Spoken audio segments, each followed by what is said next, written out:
Bismillahirrahmanirrahim. Assalamualaikum warahmatullahi wabarakatuh. Innal hamdalillah nahmaduhu ta'ala wa nasta'inuhu wa nastaghfiruh wa na'udzu billahi min shururi anfusina wa sayyiati a'malina. May yahdihillahu fala mudilla lahu wa may yudlilhu fala hadiya lahu. Ashhadu an la ilaha illallah wahdahu la syarika lahu وأشهد أن محمدا عبده ورسوله أما بعد فإن أصدق الحديث كتاب الله وخير الهدي هدي محمد صلى الله عليه وآله وسلم وشر الأمور محدثاتها فإن كل محدثة بدعة وكل بدعة ضلالة وكل ضلالة في النار. Hadirin kaum muslimin yang dimuliakan oleh Allah Subhanahu wa taala, alhamdulillah kita bersyukur kepada Allah Azza wa Jalla pada kesempatan pagi hari ini kita bisa melanjutkan dalam membaca kitab Al-Kabair. Pada pertemuan yang terakhir kita telah masuk pada dosa yang ke-47 berkaitan dengan nusyuzul mar'ah ala zawjiha, maksiatnya seorang istri kepada suami. Setelah kita baca sedemikian banyak keterangan dari beliau yang menunjukkan haramnya istri melawan suami, tentunya ketika suami perintahnya tidak melanggar syariat. Ini kaidah umum karena Rasulullah menyatakan la ta'ata li makhluqin fi ma'siyatil khaliq. Tidak ada ketaatan kepada makhluk ketika perintahnya melanggar al-khaliq atau menantang Allah Subhanahu wa taala. Innamat ta'atu fil ma'ruf, kata Rasulullah, sesungguhnya tak lain bolehnya manusia yang satu mentaati manusia yang lainnya adalah dalam hal yang ma'ruf, yang baik. Sehingga istri mentaati suami dalam hal-hal yang tidak melanggar syariat. Apalagi perintahnya sesuai dengan syariat, apalagi perintahnya itu adalah perintah syariat. Lawang yang mubah saja kalau suami yang perintah, maka hal itu menjadi wajib bagi seorang istri untuk memenuhinya. Namun di sisi lain, kaum muslimin yang kami muliakan, seorang suami pun dituntut berbuat baik kepada istrinya. Disebutkan dalam pembahasan kita yang terakhir, faslun wa idza kanatil mar'atu ma'muratan bi ta'ati zawjiha wa bi talabi ridah faz-zawju aidan ma'murun bil ihsan ilaiha wa lutfi biha was-sabr 'ala ma yabdu minha min khuluqin wa ghairihi wa isaliha haqqiha min nafaqatil qiswah wal 'ushratil jamilah liqaulihi ta'ala wa 'ashiruhunna bil ma'ruf. Al-Imam Az-Zahabi membuat satu pasal tentang apabila seorang wanita itu diperintahkan untuk mentaati suaminya dan untuk senantiasa mencari ridhonya, maka suami pun demikian. Kalau istri, sedemikian hadis yang telah kita baca memerintahkan kewajiban mentaati suaminya, maka demikian pula dengan suami pun diperintahkan untuk berbuat baik kepada istri. Berbuat baik itu diungkapkan oleh Imam Zahabi. Yang pertama, al-ihsan ilaiha. Al-ihsan. Al-ihsan masuk padanya semua bentuk kebaikan. Kebaikan tutur kata, kebaikan keinginan, kebaikan bergaul, kebaikan. Hal-hal yang baik yang disebutkan secara syar'i, maka masuk pada lafaz al-ihsan. Kemudian wal-lutfi biha, lemah lembut. Kita, wahai para suami, diperintahkan untuk lemah lembut. Bukan kita semena-mena sebagai pemimpin, lawang saya kan pemimpin rumah tangga, ya semena-mena. Tidak, bukan seperti itu. Seorang pemimpin ketika dia berbuat kasar, itu pun dituntut oleh Allah Subhanahu wa taala. Sehingga pemimpin bukan berarti dia kasar terhadap yang dipimpin. Bahkan seorang pemimpin itu dituntut untuk berlemah lembut terhadap yang dipimpin. Dalam hal ini suami kepada istrinya. Kemudian yang ketiga kata beliau, was-sabri 'ala ma yabdu minha.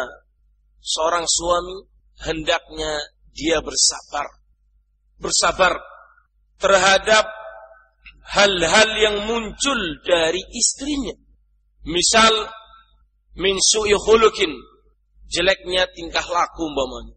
Yang namanya manusia kadang baik, tapi kadang juga kalau lagi dalam kondisi error juga. Nah, dalam kondisi sedikit ada apanya, itu muncul hal-hal yang tidak menyukai, hal yang tidak disukai. Omong inilah, kata-kata inilah, bersikap inilah, sewotlah. Maka seorang suami dalam menghadapi yang seperti ini, dia dituntut untuk bersabar. Kadang juga wa ghairihi, seorang suami dituntut untuk sabar terhadap hal lain yang muncul dari istrinya. Mungkin ketika nazar awal mau menikahinya itu sempurna semua, karena lagi jatuh cinta, sempurna semua. Tapi suatu hari ketika sudah berlalu sebulan, 2 bulan, 3 bulan, ada beberapa hal yang ada dalam tubuhnya yang bagi dia kurang sempurna umpamanya. Maka hal ini pun agama memberikan tuntutan kepada seorang suami, hendaknya dia bersabar karena Allah Subhanahu wa taala telah menciptakannya seperti itu. Demikian pula wa isaliha haqqiha. Yang berikutnya kata beliau, seorang suami berbuat baik kepada istrinya adalah dengan memberikan hak-haknya. Memberikan hak-hak istri. Minan nafkah. Misalnya seperti nafkah. Memberikan nafkah. Wal kiswah. Memberikan pakaian. Wal ashratil jamilah. Dan bergaul dengan pergaulan yang baik. Bergaul dengan pergaulan yang baik. Hal ini semuanya masuk pada firman Allah Subhanahu wa taala, wa'ashiruhunna bil ma'ruf. Wa'ashiruhunna bil ma'ruf. Dan pergaulilah istri-istri kalian dengan cara yang baik. Ini adalah aturan syariat yang mengatur para laki-laki. Bukanlah berarti mereka itu sebagai pemimpin kemudian semena-mena kepada para istri, memanfaatkan dalil-dalil yang menunjukkan suami itu memiliki kedudukan yang sangat tinggi di hadapan istrinya. Seperti yang kita telah baca dalam pertemuan kemarin, disebutkan oleh siapa? Aisyah radhiyallahu anha. Kalau seandainya saking besarnya, kata beliau, saya bacakan aja. Ya masyaran nisa, law ta'lamunna bihaqqi azwajikunna alaikunna laja'alatil mar'atu minkunna tamsa'ul ghubar ala qadami zawjiha bi khaddi wajhiha. Kata Aisyah radhiyallahu anha, kalau seandainya kalian wahai para wanita mengetahui betul-betul hak para suami, sungguh kalian wahai para wanita sangat layak sekali membersihkan debu pada 2 telapak kaki suamimu dengan menggunakan pipi wajahmu. Bukan dengan menggunakan keset atau sulak, tapi menggunakan pipi wajahmu. Ini menunjukkan hak suami sangat besar yang harus diperhatikan oleh para istri. Jangan berperilaku suami malah justru seperti, jangan berperilaku istri seperti suami dalam rumah tangga. Beda. Laki-laki didudukan sedemikian rupa dalam syariat, dan istri pun didudukan sedemikian rupa dalam syariat. Ya? Namun walaupun demikian, sekali lagi, suami bukan berarti seorang yang diperbolehkan semena-mena terhadap para istrinya. Kita lihat hadisnya, sebuah riwayat yang disebutkan oleh Imam Tirmidzi, Imam Ibnu Majah, dan Imam Ahmad bin Hanbal dalam musnadnya. Qala Rasulullah sallallahu alaihi wa alihi wasallam, ala wastausu bin nisa'i khaira fa innahunna awanun 'indukum laysa tamlikuna minhunna syai'an ghaira dhalik illa an yatina bi fahishatin mubayyinatin fa in fa'alna fahjuruhunna fil madaji'i wadribuhunna darban ghairu mubarrihin fa in ata'nakum faladabuhu 'alayhinna sabila ala inna lakum 'ala nisaikum haqqan wa lin nisaikum 'alaykum haqqan fa haqquhunna 'alaykum an tuhsinu ilayhinna fi kiswatihinna wa ta'amihinna wa haqqukum 'alayhinna alla yuwati'na furushakum mimman takrahun wa la ya'dhanna fi buyutikum liman takrahun. Rasulullah sallallahu alaihi wa alihi wasallam beliau bersabda, ala wastausu bin nisa'i khaira. Ketahuilah, hendaknya kalian wahai para suami menasihati istrinya dengan kebaikan. Bentuknya suami kepada istri menasihati, mengingatkan, mengarahkan. Jangan dibiarkan ketika adanya seorang istri yang mulai dia salah jalan, membentak suami umpamanya, ya, mulai salah jalan, menentang perintah suami. Kalau itu dibiarkan, syaitan akan semakin mengompori. Jadilah istri tersebut semakin senang kalau dia bersikap seperti itu. Apalagi kalau suaminya punya tipikal kalah. Awal mungkin mengalah, tapi begitu istrinya semakin dia kenceng marahnya, semakin istrinya itu semakin dia mengingkari keinginan suami dan suaminya semakin kalah. Syaitan gampang sekali yang seperti ini membuat wanita tersebut untuk melakukan nusyuz. Dibikin senang di hati wanita itu untuk melihat suaminya tunduk di hadapan dia. Ini berbahaya. Jangan sampai terjadi. Maka Rasulullah mengingatkan, wahai para suami, istausu bin nisa'i khaira. Hendaknya kalian senantiasa memberikan nasihat-nasihat kepada para istri. Diingatkan hak tentang suami. Diingatkan bahaya nusyuz yang akan merusak dia dalam menyikapi suaminya. Ya, sehingga kita tidak boleh membiarkan istri itu melanggar syariat. Kalau kita, wahai para suami, membiarkan para istri kita melakukan dosa, kita itu akan terkena dosa dayuth, finnar juga, masuk neraka juga. Sehingga dalam menyikapi istri itu tidaklah dengan syiddah keras, dihardik, dicaci maki, bukan. Kalau seperti itu lebih parah lagi nanti. Akan disebutkan Rasulullah, khuliqna min dhil'in, wanita itu tercipta dari tulang rusuk. Tulang rusuk yang paling bengkok, yakni tulang rusuk yang paling bawah. Ini dia. Hadirin kaum muslimin yang kami muliakan, in dhahabta tukimuha kasartaha. Kalau kamu terlalu kencang dalam meluruskannya, itu akan patah. Namun kalau kamu membiarkannya, la yazalu iwajan, akan terus-menerus wanita itu dalam kondisi bengkok. Ini fitrahnya wanita. Sehingga kadang muncul dari istri kita begini begitu, yaitulah yang namanya wanita. Muncul akhlak seperti ini, peringai seperti itu, yang kita kadang kaget. Kemarin masih mesra, sekarang sudah mulai bentak, sewot, ya. Yang seharusnya ketika suami berbicara para istri aturannya adalah diam, sekarang sudah mulai suami baru ngomong 2 kata, istrinya sudah 10 kata. Kondisi seperti ini disikapi dengan sikap secara syar'i. Memang wanita itu seperti itu. Kadang muncul hal-hal yang seperti itu. Memang kan diciptakan dari apa? Tulang rusuk yang bengkok. Maka para suami bukan berarti mendiamkannya. Karena kalau mendiamkannya akan terjadi apa sekali lagi?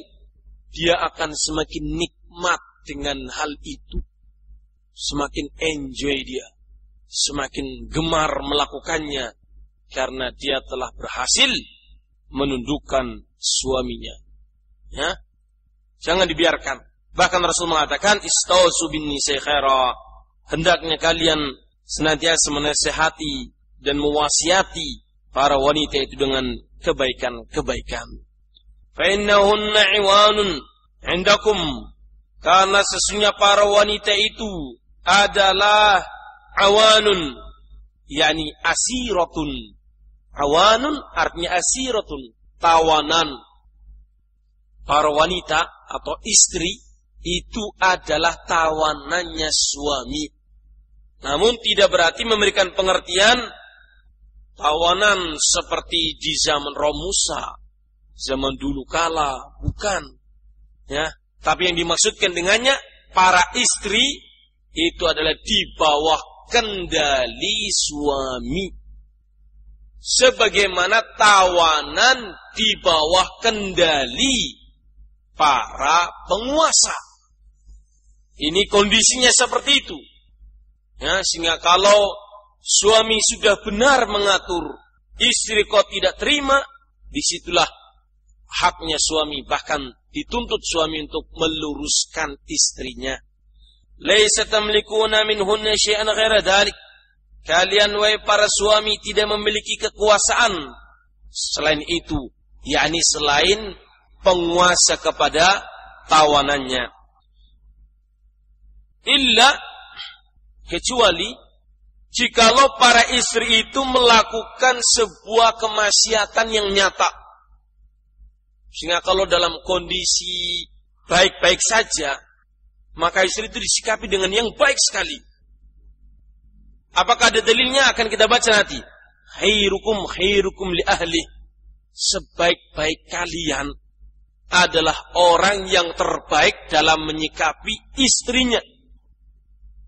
Laki-laki yang baik adalah laki-laki yang bersikap baik kepada keluarganya, yakni istrinya. Kalau istrinya baik, kalau kita bikin skor, istrinya baik sampai angka 8. Suami berbuat baik sampai angka 10, bahkan lebih. Istri berbuat baik lagi, mengembirakan suaminya lagi. Suami pun lebih baik lagi kepada istrinya. Bisa dipahami hadirin? Seperti itu. Ya, berlomba-lomba dalam melakukan kebaikan. Sekali lagi, suami juga tidak boleh numpang anget dengan hadis yang telah kita baca.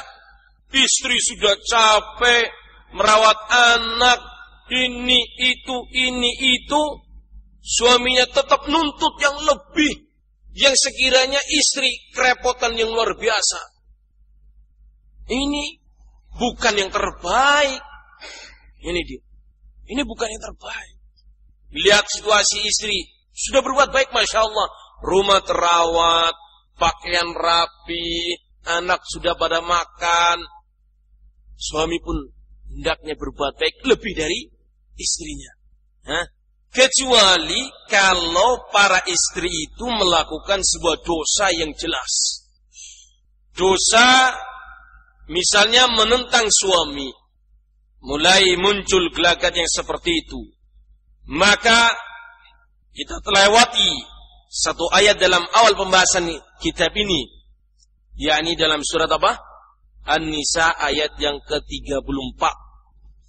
Allah berfirman, "Faiduhunna", nasihati mereka. Ini langkah pertama. Kemudian kalau sudah dinasihati kok tetap, fahjuruhunna fil madaji'i, dipisah ranjang supaya istri itu merasa bahwa suaminya sedang menyikapi dia. Tak lain suaminya menyikapi dia agar dia kembali kepada kebaikan. Memisah ranjang itu bukan bentuk kezaliman. Karena perilaku suami memisah ranjang istrinya disyariatkan dalam Islam ketika istri melakukan pelanggaran. Sehingga kalau seandainya istrinya baik-baik saja, ya jangan kamu berpaling dan memisah ranjang. Gak ada masalah kok. Nah ini dia. Bisa dipahami hadirin yang mulia. Kalau seandainya masih tetap seperti itu, sudah diambil langkah yang kedua, dipisah ranjang kok tetap seperti itu, maka kata beliau, wadribuhunna darban ghairu warihin. Pukullah istri tersebut dengan pukulan yang tidak melukai, sekedar bentuk mengingatkan. Ya, dan ini tidak termasuk KDRT, kekerasan dalam rumah tangga, karena memang pukulannya tidak pakai apa, kayu, ya bukan. Pakai rotan, pakai besi, bukan. Pukulan yang sekiranya dengan pukulan itu wanita merasa, bojoku lagi kesuh berarti. Cukup dengan itu, istri akan memahami. Kadang kalau dipisah ranjang kan pikirannya, ini suamiku lagi kepengen turu kambi anak kendean. Kurang paham. Mas tetap kayak gitu. Dipukul punggungnya. Tetap, kamu salah. Kok salah? Beritahu, nasihati. Kemudian kata beliau, Fain ata'nakum fala tabghu 'alaihinna sabila. Kalau seandainya istri tersebut setelah dilakukan terapi tadi, dinasihati dulu, dipisah ranjang, kemudian dipukul dengan pukulan yang tidak melukai, kemudian sadar bahwa dia itu dalam kondisi salah, kemudian dia memperbaiki diri, fala tabghu 'alaihinna sabila. Maka jangan kamu melakukan hal yang lainnya. Artinya, istri sudah menjadi baik, maka lakukan sikap yang terbaik pula. Jangan kamu berlebihan lagi, mengungkit-ungkit lagi, menjelek-jelekannya, memakinya, mencercanya. Atau suatu hari kalau terjadi petaka lagi, kemudian yang dulu-dulu diingatkan, wah pancen kadian ge. Diingat-ingat yang dulu, wis pirang tahun, 10 tahun, diungkit-ungkit. Biyen kawit awal bojo kayak ini suami kurang adab, suami yang tidak baik. Istri sudah berbuat baik, sudah tobat, sudah minta maaf, itu jangan diungkit-ungkit lagi. Bisa dipahami kaum muslimin? Jangan diingat-ingat lagi. Kalau ada masalah, ya masalah yang sekarang ini dihadapi. Fain ata'nakum fala tabu 'alaihinna sabila. Kalau istri itu sudah taat kepada kalian, wahai para suami, maka janganlah kamu melakukan hal-hal yang salah dalam menyikapi mereka. Ala inna lakum ala nisaukum haqqan. Ketahuilah sesungguhnya kalian memiliki hak yang wajib dipenuhi oleh para istri. Demikian pula walin nisaikum alaikum haqqan. Para istri juga memiliki hak atas kalian, wahai para suami. Fahaquhunna alaikum an tuhsinu ilayhinna. Adapun hak para istri yang harus dipenuhi oleh para suami adalah hendaknya para suami berbuat baik kepada para istri fi kiswatihinna wa ta'amihinna, dalam hal pakaiannya dan makanannya dan hal-hal yang lainnya. Wa hakum alaihin alla yuati'na furusyakum man takrahun. Adapun hak kalian yang wajib ditunaikan oleh para istri kalian, di antaranya adalah jangan sampai adanya orang lain yang dipersilahkan tidur di atas ranjangmu, dan janganlah memberikan izin kepada orang lain untuk masuk dalam rumahmu yang kalian benci. Ya, ini hadis yang menerangkan tentang wajibnya berbuat baik kepada istri. Dalam sebuah riwayat disebutkan, khairukum altafukum bi ahli. Khairukum altafukum bi ahli. Wa kana Rasulullah syadidul lutfi bin nisa. Sebaik-baik kalian adalah orang yang paling lembut terhadap para istri. Paling lembut, paling apa? Paling lembut. Dengan berbagai macam kelembutan. Dengan berbagai macam pengertian yang terdapat dalam kata-kata al-lutfu. Kemudian beliau menyebutkan beberapa riwayat yang tidak disebutkan takhrijnya, maka kita melewatinya.